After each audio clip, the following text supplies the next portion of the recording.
Subsidiary Projects. Hari ini kita bersama founder dan CEO of Nagaya Technologies, Mr. Yorat Johannes Chandra. Mr. Johannes, how are you? Terima kasih Dani, baik sekali. Oke, Mr. Johannes, kita mau tanya, apa sih sebenarnya yang melandaskan konsep Nagaya? Latar belakangnya apa sih? Oke, jadi kalau kita lihat ya, di tahun 2017 itu kan banyak sekali koin dan token-token yang bermunculan dengan klaim bahwa mereka akan menjadi the next Bitcoin. Right. Nah, tahun 2018 tuh mayoritas dari mereka itu akhirnya berguguran ya, baik yang disengaja maupun yang tidak disengaja.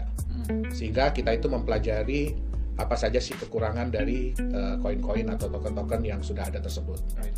Nah, dari kekurangan yang ada ini kita coba untuk membuat konsep mata uang kripto, ya kan, yang bisa dipegang untuk waktu yang lama, relatif lebih stabil, dan kecenderungannya naik harganya dari waktu ke waktu. Oke. Sehingga kita menciptakan sebuah mata uang kripto yang di-backup oleh emas real, emas murni, dan juga ditunjang oleh proyek-proyek yang juga real. Oke, interesting. Nah, Nagaya itu kan di-backup oleh emas nih. Ya. Kalau boleh tahu, kenapa sih harus... Oke, sebelum kita masuk ke kenapa emas, kenapa harus ada backup? Oke, kita kan tahu ya dalam dunia usaha, bisnis, investasi, itu kita kenal pasti ada namanya keuntungan dan kerugian. Betul. Ya, nggak mungkin ada bisnis, usaha, investasi yang selalu pasti untung. Kalau Pak Dani ada, tolong kasih tahu kita juga tahu. Mungkin kalau bagi para penonton yang ada, mungkin juga boleh kasih tahu kita. Boleh kasih tahu kita ya. Tapi berhubung ya kita tahu ya, pasti di mana ada profit, keuntungan, di situ juga pasti ada resiko. Betul. Oke. Nah, kebanyakan orang tuh, semua orang pasti seneng dan bisa tuh nerima yang namanya keuntungan. Tapi bagaimana dengan kerugian? Betul. Ya. Kalau sampai kerugian ini sampai terjadi dengan mereka, kadang-kadang ya kita mau nggak mau ya, tapi kita akan berusaha supaya kerugian itu jangan sampai maksimal, jangan sampai seluruhnya. Ya, kalau bisa kita minimalisir. Ya.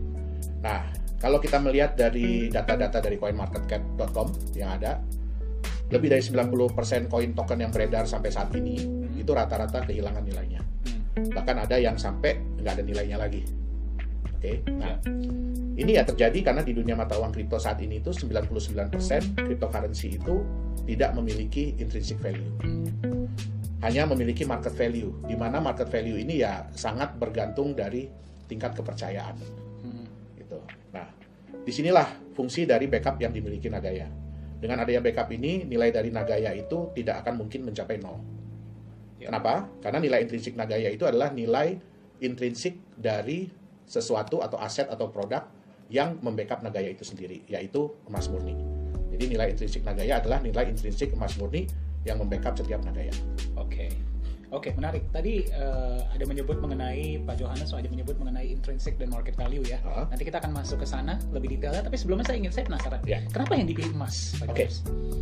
Jadi waktu kita menentukan apa sih yang sebaiknya membackup Nagaya ini ya, kita harus melihat dulu beberapa faktor. Jadi ada beberapa faktor yang kita nilai. Di antaranya itu adalah yang pertama, backup itu harus dikenal dan diakui oleh semua orang di seluruh dunia. Jadi intinya kalau kita nyebut backupnya apa, semua orang harus tahu. Oh, itu barangnya. Oh, itu produknya. Itu dia. Nah, yang kedua, harus terbukti telah digunakan selama puluhan, bahkan mungkin kalau bisa ratusan atau ribuan tahun sebagai alat yang pelindung nilai. Ya, jadi harus sudah terbukti. Oke, itu yang lebih baik. Semakin lama telah digunakan sebagai alat pelindung nilai, artinya dia sudah terbukti. Oke. Terus tingkat likuiditasnya harus tinggi dan global. Maksudnya apa? Dia mudah ditukarkan untuk aset lain. Contoh misalkan kalau dalam kehidupan kita sehari-hari kan kita pasti butuh uang fiat ya. Nggak mungkin kita bisa bilang bahwa oh, kripto ini kita bisa pakai di seluruh dunia. Sampai saat ini belum ada cryptocurrency yang benar-benar diterima sebagai alat pembayaran di seluruh dunia. Bahkan Bitcoin sekalipun. Ya, jadi kita butuh yang tingkat likuiditasnya tinggi dan harus global. Jadi jangan cuma di Indonesia, cuma di Singapura, cuma di Korea, cuma di Amerika gitu. Nggak bisa, kita harus di global. Nah, backup ini pun harus bisa diklaim.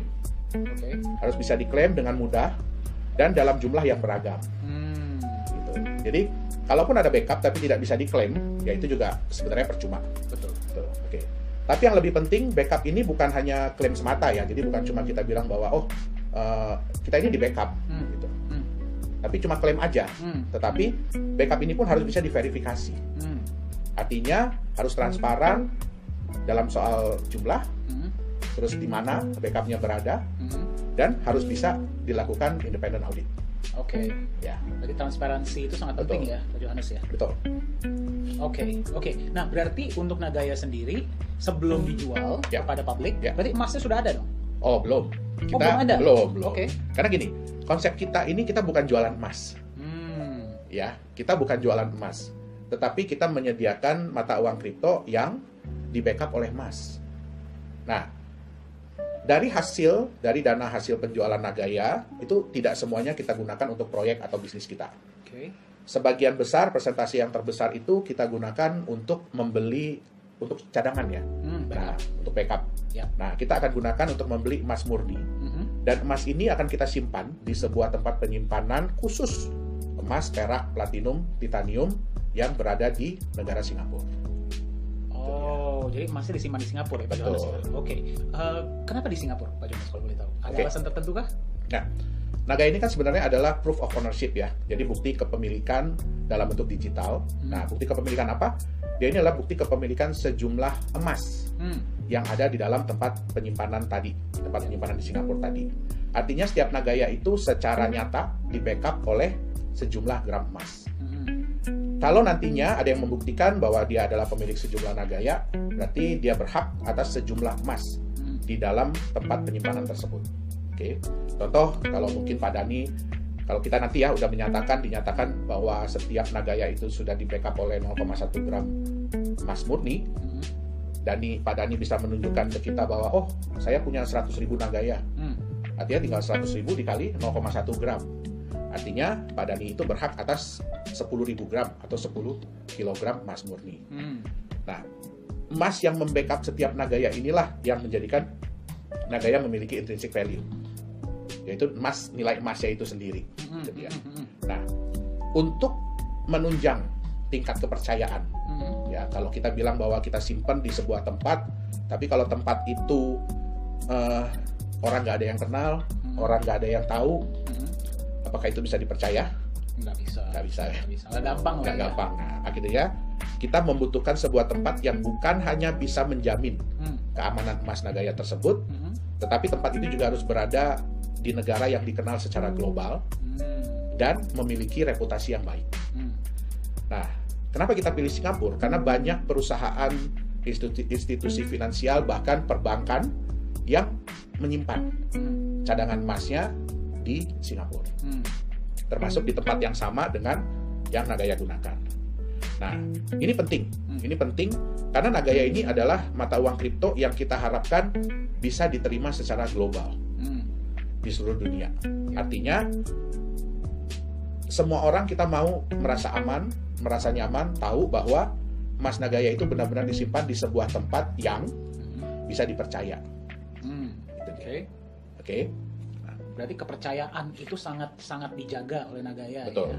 Oke, itulah kenapa disimpannya di Singapura. Ya. Karena memang banyak orang yang sudah mengetahui seluruh dunia bahkan ya. Bahwa tentang Singapura itu adalah tempat yang sangat aman untuk menyimpan. Kan banyak yang bilang bahwa Singapura itu adalah Swissnya Asia. Betul. Ya. Swissnya Asia. Oke. Jadi itulah mengapa gold dari Nagaya disimpan di Singapura. Betul. Oke. Tapi kan nggak semua orang bisa datang ke Singapura untuk misalnya setiap berapa bulan sekali ngecek emasnya. Nah, itu gimana? Oke. Itu sebenarnya salah satu alasan kita memilih The Safe House Singapura sebagai tempat penyimpanan emas dari Nagaya. Di Singapura itu sebenarnya banyak tempat penyimpanan barang berharga, tetapi kenapa kita pilih The Safe House? Karena The Safe House ini memiliki SOP, jadi prosedur operasi yang dapat menunjang prinsip transparansi yang mau kita jalankan di Nagaya. Nah, kalau kita ingin menyimpan emas di The Safe House ini, itu berbeda dengan di bank. Kalau di bank, Pak Dhani pergi ke bank, mungkin Pak Dhani punya kotak penyimpanan di sana ya, punya safe deposit box. Begitu Pak Dhani datang, Pak Dhani bilang sama petugas banknya, oh saya mau simpan sesuatu, atau saya mau akses safe deposit box saya ini. Nah, biasanya kan setelah petugas banknya buka, dia akan keluar. Karena dia tidak boleh tahu sebenarnya apa yang Pak Dhani simpan, apa yang Pak Dhani masukin atau keluarin. Nah, ini sangat berbeda dengan The Safe House. Oke, di The Safe House pada saat kita datang, kita mau menyimpan, ya, petugasnya akan ngambilin box kita. Dia verifikasi dulu apakah benar kita punya akses ke box tersebut. Kemudian petugasnya akan datang, ya, bawa box kita. Nah, box kita ini biasanya disegel. Jadi ada nomor segelnya. Nah, mereka akan mengeluarkan dokumen bahwa benar pada saat kita mengakses box tersebut, nomor segel yang terpasang itu nomor misalkan 123. Oke. Setelah kita nyatakan sama-sama bahwa nomor segel ini sama, akhirnya dipotong segelnya, dibuka sama kita kuncinya. Memang kunci pihak Nagaya yang megang. Oke. Nah, begitu sudah dibuka, baru dicek lagi sama-sama. Nih ya, emasnya sesuai dengan dokumen terakhir. Nah, setelah itu kita nambah emas, ya kan? Pada saat kita nambah emas, sebelum kita memasukkan emasnya ke dalam kotak itu, pihak The Safe House akan mendata emas apa yang kita masukkan bersama dengan emas-emas yang lain yang ada di kotak tersebut, sehingga daftar kita jadi bertambah dengan emas baru. Nah, setelah kita nyatakan bersama-sama dengan pihak The Safe House bahwa oh ya benar, ini jumlahnya sudah sama, nomor serial number emasnya sudah sama, jumlah dalam gramnya sudah sama. Oke, saya dari pihak Nagaya atau kita punya manajemen yang lain, direksi-direksi yang lain, ya, kita harus tanda tangan surat tersebut bersama dengan 2 orang staff dari The Safe House. Wow. Ya. Oke, dengan 2 orang staff dari The Safe House. Kemudian kita kunci, dipasang segel yang baru. Kalau segel ini kan dikeluarkan dari pihak The Safe House, bukan dari kita. Dan nomor serinya tidak mungkin sama. Nah, mungkin sekarang yang dipasang tadi kan 123 ya. Sekarang yang baru ini dipasang 456. Jadi di dokumen yang baru akan tertulis nomor segel yang dipasang yaitu 456. Oh, berarti nomor segelnya berubah setiap saat. Wow. Ya, nah setelah itu kita tanda tangan dokumen tadi dan ada satu saksi, itu auxiliary police. Jadi polisi yang bertugas di The Safe House pada hari itu, dia akan menandatangani juga bahwa benar yang dipasang adalah segel nomor sekian itu. Nah, sehingga apa? Sehingga kita bisa nantinya memasang dokumen ini di website resmi kita. Oh, berarti setiap hal-hal yang berhubungan dengan emas dan yang berada di Safe House semua ada di website? Betul. Jadi semua orang bisa melihat foto emas yang kita punya, yang kita simpan, kapan disimpannya, udah ada di dokumen tadi, di kotak nomor berapa, itu semua tersedia di website resmi Nagaya. Bahkan pada saat kita pembelian emas, itu kan kita belinya, kita nggak boleh beli di toko emas atau pusat gadai emas gitu. Kita nggak boleh beli di situ. Kita harus beli di distributor resmi emas. Harus di distributor resmi emas. Yang kita pilih memang di Singapura. Jadi mereka pun kan diawasi oleh pemerintah Singapura. Jadi nggak mungkin kita bisa naikin harga, kita bisa nitip, tolong dong harganya tulis sekian gitu. Ya kita tahu lah Singapura kayak apa. Ya, nggak sembarangan. Nggak sembarangan, betul. Jadi mereka nggak bisa sembarangan memanipulasi data atau ngarang-ngarang nilai gitu. Betul. Oke, jadi betul. Kita ingin semuanya transparan, semua orang bisa melihat emas yang dibeli dan apakah benar emas itu sudah disimpan, kapan disimpannya, di kotak nomor berapa. Nah, semua itu tertera di websitenya Nagaya, website resmi dari Nagaya. Nah, untuk menambah juga kenyamanan, kita tahu kan bahwa itu kan berarti klaim dari pihak Nagaya dan dari pihak The Safe House. Betul. Nah, kita ingin supaya gini, yang namanya transparansi itu tidak ada batasnya. Tapi kita ingin setransparan mungkin yang kita bisa. Sehingga kita juga sudah menunjuk auditor independen yang nantinya akan secara rutin ya memeriksa jumlah emas yang ada di kotak penyimpanan Nagaya. Oh, berarti kotak penyimpanan itu pun diaudit secara rutin? Betul. Oke. Itu dia. Kita akan ada independent auditor. Supaya apa? Ini menambah kenyamanan. Ya, menambah kenyamanan, keamanan dan meningkatkan kepercayaan dari pemilik Nagaya. Itu dia. Berarti walaupun para pemegang Nagaya nanti ke depannya tidak bisa ke Singapura setiap misalnya sebulan sekali, 2 bulan sekali untuk memeriksa, mereka tetap bisa melihat semuanya di website. Betul. Bahkan hasil auditnya pun nanti akan ada di website. Betul. Oke. Betul. Jadi kalau suatu waktu Pak Dani datang, ya kan, ke kantor Nagaya di Singapura, mungkin lagi main-main, nanti saya mau lihat dong emas yang nomor seri sekian. Nah, kita harus bisa menunjukkan. Dan itu akan ada pastinya bisa ditunjukkan di dalam. Betul. Oke. Berarti transparansi itu sangat dijunjung tinggi oleh Nagaya ya Pak Johannes ya? Karena itu yang nomor 1. Itu alasan utama kita dan itu sebenarnya hal yang hilang, yang belum ada dari mata uang kripto. Itu dia. Berarti ini akan memberikan kenyamanan ekstra juga bagi para pemegang Nagaya. Ya. Oke. Pak Johannes, pertanyaan saya selanjutnya seperti ini. Kita kan tadi mengatakan bahwa dari hasil penjualan koin atau cryptocurrency Ya. Nagaya itu sebagian akan digunakan untuk membeli emas. Betul, Berarti sebagian masih besar, ada ya. sebagian besar. Ya. Berarti masih ada sebagian lagi. Oke, Nah, itu betul. digunakan untuk apa tuh, Johannes? Oke. Presentasi terbesar kedua dari hasil penjualan Nagaya tadi adalah kita gunakan untuk menjalankan proyek-proyek Proyek-proyek. Oke. real, jadi bisnis real ya yang akan dikerjakan oleh Nagaya. Nah, kita sudah menyiapkan sebenarnya ada 2 proyek. Yang pertama itu adalah fasilitas pengolahan pemurnian mineral logam yaitu emas dan tembaga. Oke. Itu berlokasi di Sulawesi Tengah. Di Nah, Sulawesi Tengah. betul. Oke. Sebenarnya fasilitas ini sudah pernah berjalan berjalan selama 6 bulan di tahun 2015. Oke. Nah, tetapi karena ada permasalahan manajerial saat itu ya, sehingga terbengkalai. Nah, kita mengambil alih fasilitas ini tahun 2018. Oke. Ya, dan nantinya dengan hasil penjualan Nagaya, fasilitas ini tuh akan kita perbaharui mesin-mesinnya ya, karena udah lama nggak berjalan. Jadi kita perbaharui peralatan-peralatannya, terus kita mulai kembali operasionalnya, dan kita juga akan tingkatkan kapasitas yang sudah ada ini. Itu dia. Nah, yang kedua itu adalah penambangan mineral logam, yaitu nikel. Ini berlokasi di Sulawesi Tenggara. Oke. Nah, penambangan ini sebenarnya sudah berjalan 15 tahun. Ini merupakan perusahaan keluarga dari saya. Oke. Oke. Nantinya dari hasil penjualan Nagaya ini, kita akan menyiapkan peralatan dan tenaga kerja, sehingga kita bisa memulai operasi penambangan di lokasi ini. I see. Ya, dengan kata lain tuh sebenarnya di awal ini kita akan numpang nambang di lokasi ini. Oke.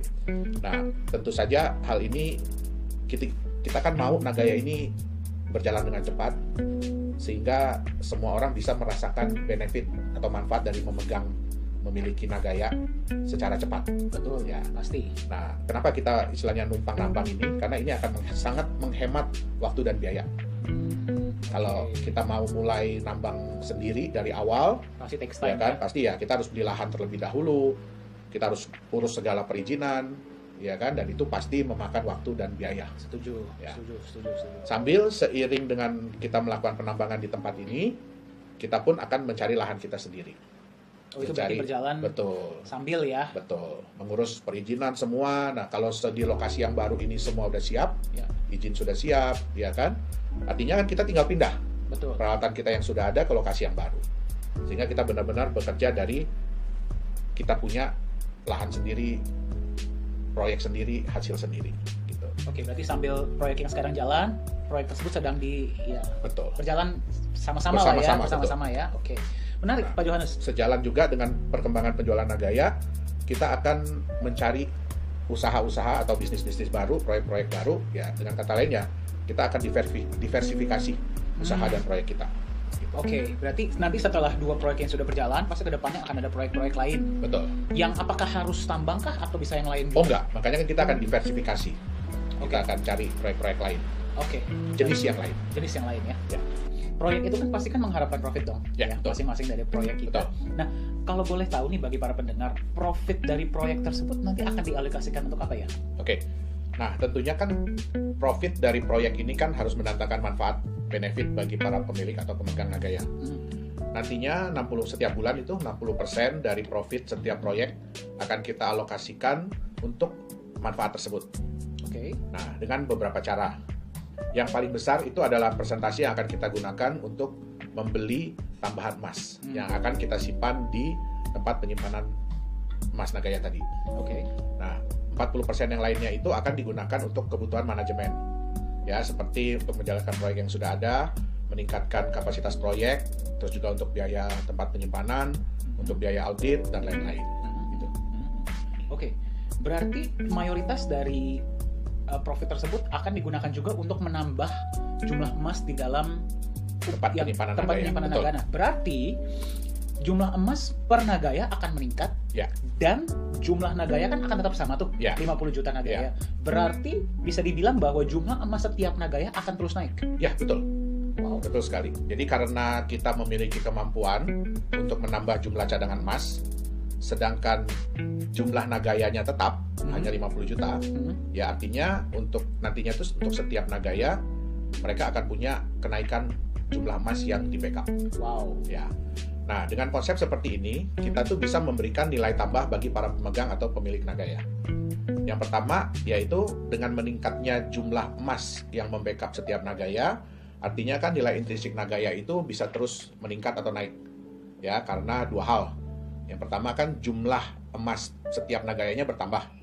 Terus yang kedua, kenaikan harga emas dunia. Seperti yang kita lihat kemarin, harga emas kan melonjak cukup tinggi ya. Nah, dengan kenaikan nilai intrinsik ini, artinya sejalan dengan waktu, kita bisa menurunkan tingkat resiko dari pemilik atau pemegang Nagaya. Nah, benefit yang kedua yang lebih menarik lagi adalah dengan penambahan emas setiap Nagaya ini, tentu saja membuat pemilik pemegang yang sudah ada kan lebih berat ya, lebih sayang untuk jual Nagayanya kan. Betul. Ya, karena mereka lihat kan Nagaya mereka, jumlah emas setiap Nagayanya terus bertambah. Betul. Nah, sedangkan bagi yang belum punya, kalau mereka tahu konsep Nagaya ini, tentu kan mereka jadi ingin punya nih. Nah, tapi kan Nagaya ini terbatas. Artinya apa? Kedepannya, mereka harus mendapatkan Nagaya ini dari pemilik atau pemegang yang sudah ada. Betul. Nah, disinilah tercipta market value yang kita prediksi akan stabil dengan kecenderungan itu meningkat. Itu dia. Wow, berarti ini bagi para pendengar ya, berarti nilai intrinsik Nagaya ini akan naik dengan meningkatnya jumlah emas. Betul. Dan juga nilai marketnya akan naik karena jumlahnya terbatas ya. Betul. Wow. Karena permintaan kan pasti akan meningkat kalau orang sudah melihat konsep dari Nagaya ini kan, pertambahan jumlah emas untuk setiap Nagayanya. Betul. Ya. Dan itu akan terjadi secara otomatis ya bagi para pemegang. Betul. Wow. Oke. Nah, kan sering kita dengar ya, Pak Johannes ya, bahwa dalam waktu 5 tahun Nagaya itu akan setelah terjual, diprediksi, betul. Ya, setelah terjual habis, nilainya bisa mencapai 100 kali lipat atau $100 betul. Per Nagaya. Betul. Nah, itu gimana caranya sih Pak Johannes? Bisa diilustrasikan nggak? Ya, oke. Jadi kan kita kembali lagi ya, sebenarnya untuk menciptakan nilai market, yang selalu meningkat, itu ada 3 hal yang harus dicapai oleh sebuah produk atau aset. Apa yang pertama, produk itu harus terbatas jumlahnya, limited edition. Kalau kita lihat kan semua produk yang limited edition itu kan biasanya harganya lumayan tinggi ya. Betul. Nah, dan kecenderungannya itu selalu meningkat karena semakin barang itu semakin sulit didapat, berarti harganya pun akan semakin meningkat. Betul. Yang kedua, kita harus bisa meredam supply di market. Artinya apa? Kita harus membuat orang-orang yang sudah memiliki aset atau produk tersebut itu berat kalau mau menjual. Jadi biasanya menjual itu karena sudah terpaksa atau karena memang ada tawaran yang luar biasa bagus. Betul. Kalau nggak bakal dilepas ya. Betul. Nah, yang ketiga, apa yang membuat orang yang belum punya itu ingin memiliki? Dan semakin tinggi tingkat keinginan untuk memiliki itu, artinya kan orang itu akan semakin ingin memberikan harga penawaran yang paling bagus, yang tertinggi supaya mereka bisa dapat. Betul. Nah, jadi 3 hal itu yang harus dimiliki oleh sebuah aset atau produk kalau dia ingin harga marketnya meningkat.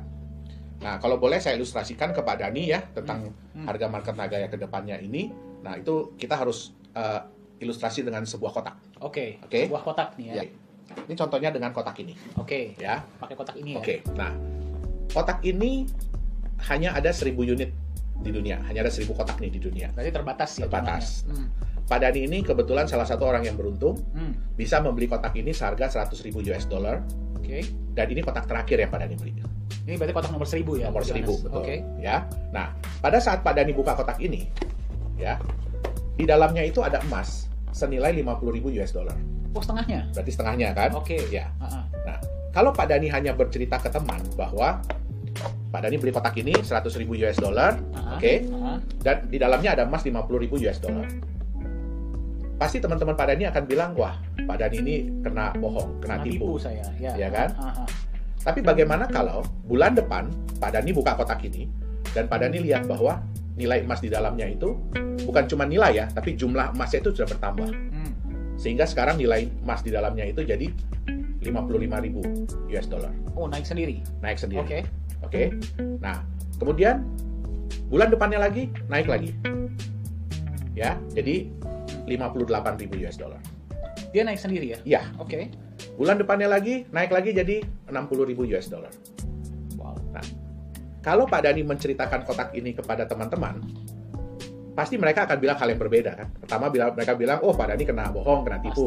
Pasti. Tapi setelah Pak Dhani cerita apa manfaat dari Pak Dhani punya kotak ini, ya mereka akan bilang apa? Wah, keren banget kotak. Keren kan kotaknya ya? Iya. Bisa naik sendiri emasnya. Betul. Kira-kira mereka ingin nggak punya kotak yang sama dengan Pak Dhani?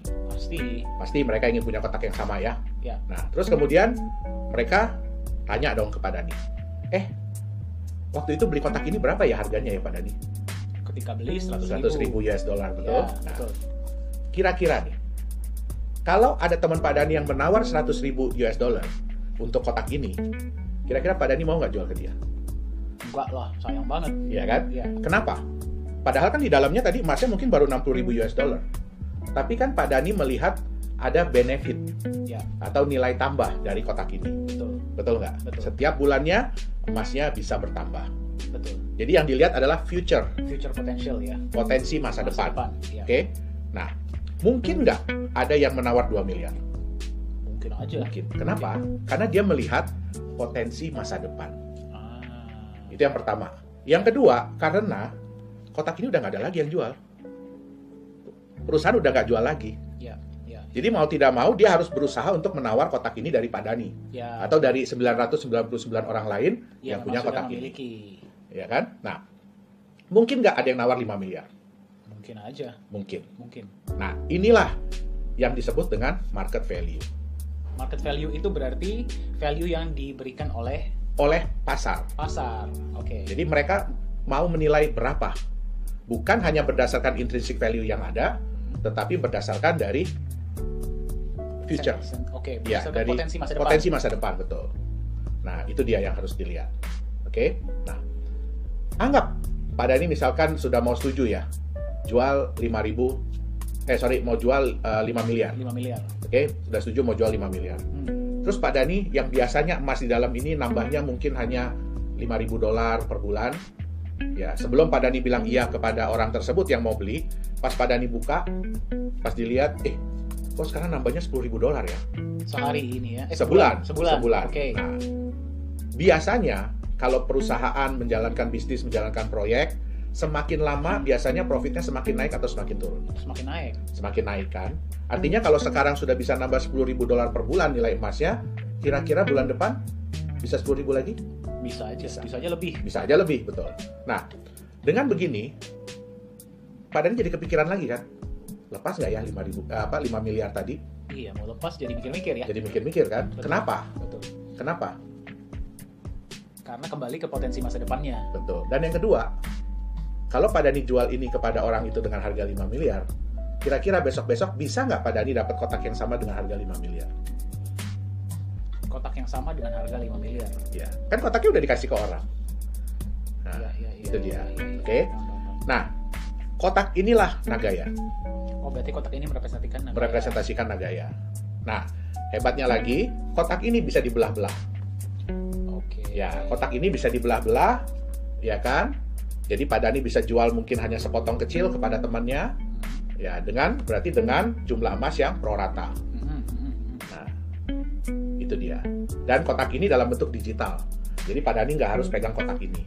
Jadi kita nggak harus membawa kotak. Nggak harus kemana-mana membawa ini ya. kemana-mana, karena sudah dalam bentuk digital dan sudah di dalam bentuk blockchain sehingga relatif lebih aman, tidak bisa dipalsukan dan bisa dibagi menjadi bagian-bagian yang kecil. Itu dia. Oke. Nah, dari sinilah bagaimana dalam waktu 5 tahun bisa Ya. mencapai value $100 per betul. Nagaya. Karena berdasarkan dari kenaikan emas tadi yang kita pasti akan usahakan untuk supaya tingkat kenaikannya selalu lebih tinggi setiap bulannya. Itu yang pertama. Oke. Nah, kemudian apakah emas ini nyata? Ya. Pak Dhani bisa ambil emas yang ada di dalam sini. Dalam kotak ini ya. Dalam kotak itu Pak Dhani bisa keluarkan dalam bentuk emas beneran.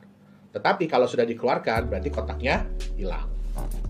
Kalau emasnya dikeluarkan, kotaknya hilang. Iya, betul. Oke. Nah, itu dia. Itu ilustrasi bagaimana harga Nagaya bisa meningkat sampai kita harapkan ya, kita prediksi $100 dalam waktu 5 tahun setelah seluruh Nagaya terjual habis. Oke. Iya. Oke, jelas. Oke. Terima kasih Pak Johannes. Ya. Saya dapat kotak. Oke. Nah, tadi berarti kan kita sudah berbicara mengenai bagaimana Nagaya value-nya itu bisa mencapai $100 Ya, per Nagaya Ya. dalam waktu yang kita harapkan dalam waktu 5 tahun. ya, Itu dengan meningkatnya jumlah emas dan juga jumlah permintaan di market. betul. Karena jumlahnya terbatas. Ya. Nah, tadi kan kita berbicara nih Pak Johannes mengenai kotak dan di dalamnya itu ada emasnya. Iya, betul. Ya. Dan kalau di situ emasnya bisa diambil. Ya, Kalau di Nagaya, Ya. emasnya bisa diambil nggak? oke.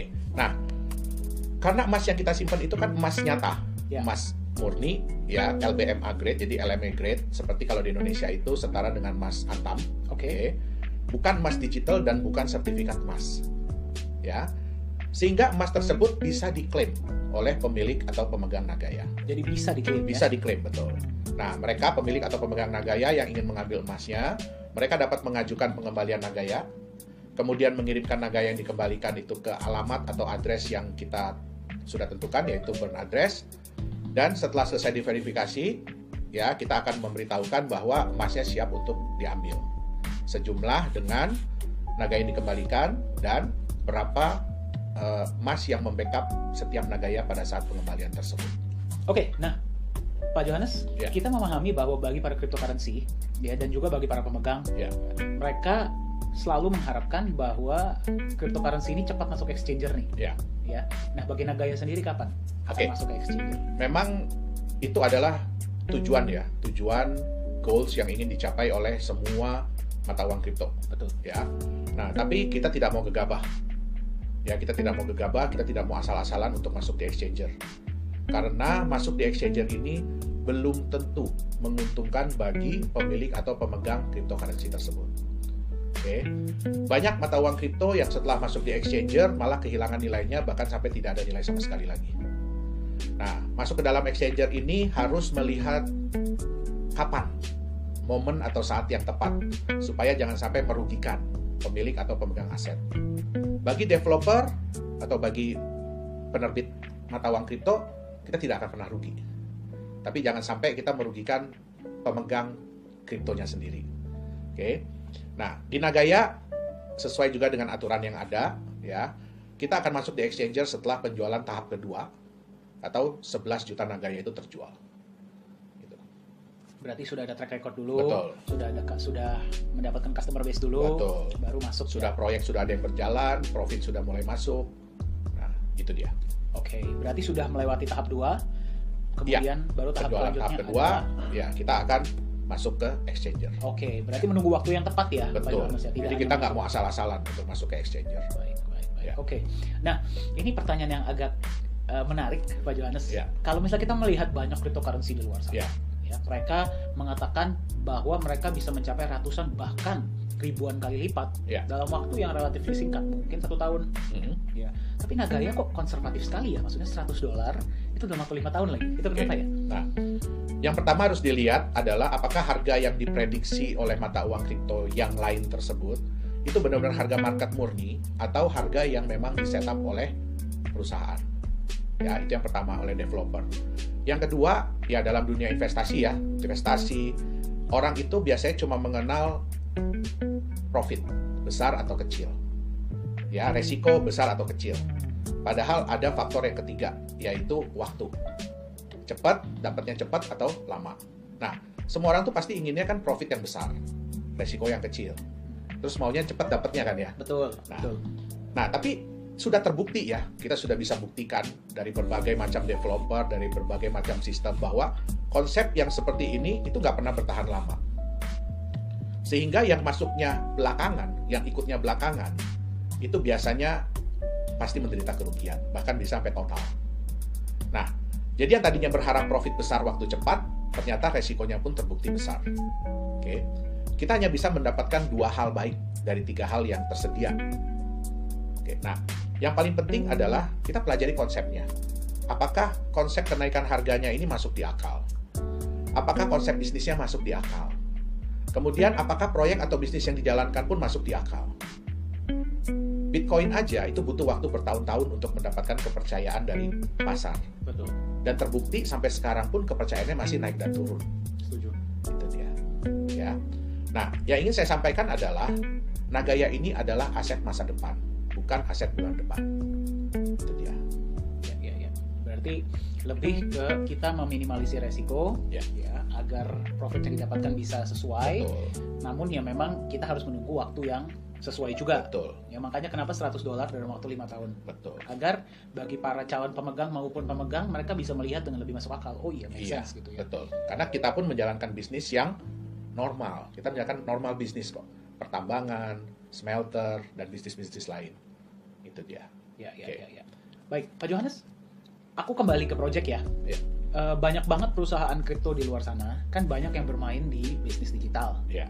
menginvestasikannya ke bisnis digital. Contohnya misalnya membuat exchanger kah, atau dalam mining cryptocurrency-nya itu sendiri. Kenapa Nagaya berputar di bisnis real dan bisnis fisik, kalau boleh tahu? Nah, yang pertama adalah kita itu ingin mengeliminasi persaingan. Karena bisnis digital pun kalau sudah terlalu banyak pemainnya, itu biasanya persaingan sudah tidak sehat. Ya. Yang kedua, kita lebih ingin menunjukkan bahwa sebenarnya mata uang kripto ini pun bisa menjalankan bisnis-bisnis yang real. Jadi nggak harus bisnis digital. Yang ketiga, lebih kepada untuk melindungi aset. Kenapa? Di bisnis digital itu biasanya hampir tidak punya aset, bahkan sama sekali tidak punya aset. Kita bisa lihat bisnis-bisnis digital yang ada ya, bukan cuma di Indonesia, tapi hampir di seluruh dunia, rata-rata itu minim aset atau tidak punya aset. Nah, dengan kita memiliki bisnis real, artinya kita punya aset. Contoh, kalau kita menjalankan fasilitas yang pemurnian itu, artinya kita punya tanah, kita punya bangunan, kita punya mesin-mesin, ya kan? Sehingga aset-aset ini pun bisa dipakai untuk melindungi nilai dari Nagaya tadi. Ingat yang saya bilang bahwa semua orang bisa menerima keuntungan. Betul. Tapi sulit sekali kalau menerima kerugian. Nah, ini adalah salah satu strategi kita ya dalam meminimalisir kerugian. Ini risk management dari company. Gitu. Oke. Berarti barrier to entry ya yang pertama, agar karena kalau di bisnis digital kita mengetahui kompetisinya juga nggak sembarangan. Betul. Ya, dengan lebih banyak kompetisi pastinya juga akan lebih sulit ya. Dan kedua, menunjukkan bahwa cryptocurrency ini juga bisa menjalankan bisnis real. Betul. Dan yang ketiga, melindungi aset. Betul. Oke. Ya. Nah, Pak Johannes, kenapa sih yang sangat dijunjung tinggi oleh Nagaya itu transparansi? Kenapa itu sangat penting bagi Nagaya? Oke. Sebenarnya bukan hanya di Nagaya ya, transparansi itu penting, tapi sebenarnya di semua mata uang kripto itu penting. Faktor kepercayaan dan kenyamanan pemilik atau pemegang mata uang kripto itu sangat penting dalam menjaga kestabilan dan kenaikan harga. Semakin tinggi kepercayaan dan kenyamanan itu, maka mereka akan semakin berat, semakin sulit, semakin sayang untuk menjual mata uang kriptonya. Dan semakin tinggi kepercayaan dan keamanan itu membuat yang belum punya akan berusaha untuk memiliki. Oke. Nah, sehingga dengan terciptanya market dengan supply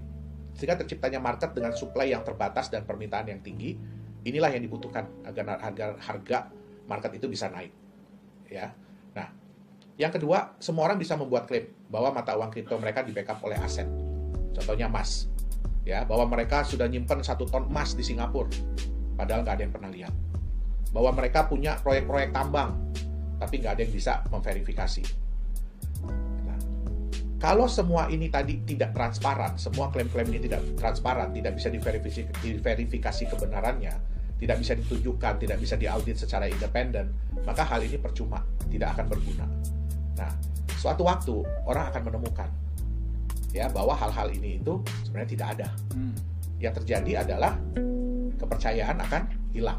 Betul. Kalau kepercayaan akan hilang, otomatis harga akan hilang. Itu dia.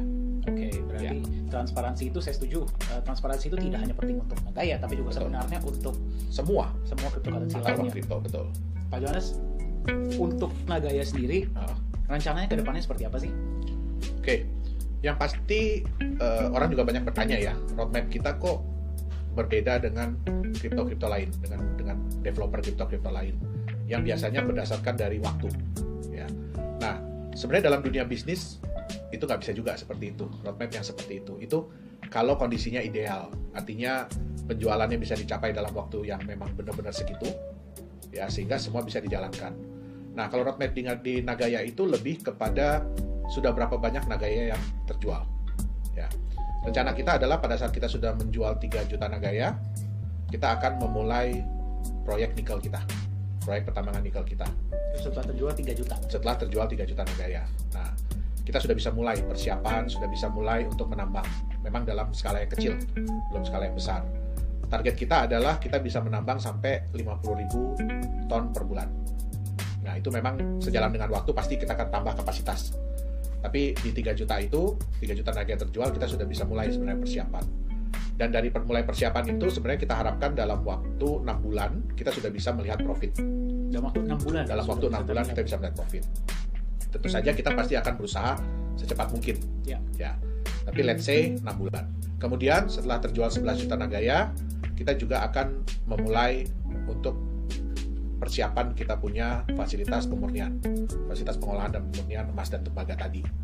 Ya, kita akan mulai perbaikan mesin-mesin, kita akan mulai operasional, dan itu kita harapkan sampai 16 juta Nagaya terjual, kita sudah bisa meningkatkan kapasitas. Nah, untuk hasil pun kita harapkan dalam waktu sekitar 6 bulan sudah bisa kita lihat. Oh, itu pun setelah 6 bulan sudah bisa terlihat. Ini nah, setelah 11 juta ya Pak Johannes? Setelah 11 juta Nagaya terjual.